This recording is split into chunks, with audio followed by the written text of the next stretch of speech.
നാടിനെ നടുക്കിയ മുണ്ടത്തിക്കോട് വെടിക്കെട്ട് ദുരന്തത്തിൽ സ്വമേധ്യാ കേസെടുത്ത ഹൈക്കോടതി കേസിൽ സംസ്ഥാന സർക്കാരിനും പോലീസ് മേധാവിക്കും തൃശൂർ കളക്ടർക്കും എക്സ്പ്ലോസീവ് കൺട്രോളർക്കും കോടതി നോട്ടീസ് അയച്ചു. സാലി മുഹമ്മദ് ഉണ്ട്. സാലി, മറ്റു വിവരങ്ങൾ എങ്ങനെ? ചീന, ഇപ്പോൾ 14 പേർ മരിച്ച തൃശൂർ മുണ്ടത്തിക്കോട് വെടിക്കെട്ട് അപകടത്തിലാണ് ഹൈക്കോടതി സ്വമേധയാ കേസെടുത്തിരിക്കുന്നത്. ചീഫ് ജസ്റ്റിസ് അധ്യക്ഷനായ ഡിവിഷൻ ബെഞ്ചാണ് കേസെടുത്തിരിക്കുന്നത്. ഈ കേസിൽ നിലവിൽ കൊച്ചിൻ തിരുവമ്പാടി ദേവസ്വം ബോർഡുകൾക്കും സർക്കാരിനും നോട്ടീസ് നൽകിയിട്ടുണ്ട്. മാത്രമല്ല തൃശൂർ കളക്ടർ, എക്സ്പ്ലോസീവ് ഓഫീസർ എന്നിവർക്കും എക്സ്പ്ലോസീവ് കൺട്രോളർക്കും നോട്ടീസ് അയച്ചിട്ടുണ്ട്.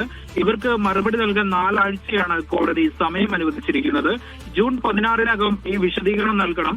ഈ ജൂൺ 16-ന് വീണ്ടും ഈ കേസ് പരിഗണിക്കുമെന്നാണ് ഹൈക്കോടതി നിലവിൽ അറിയിക്കുന്നത്. ജിന.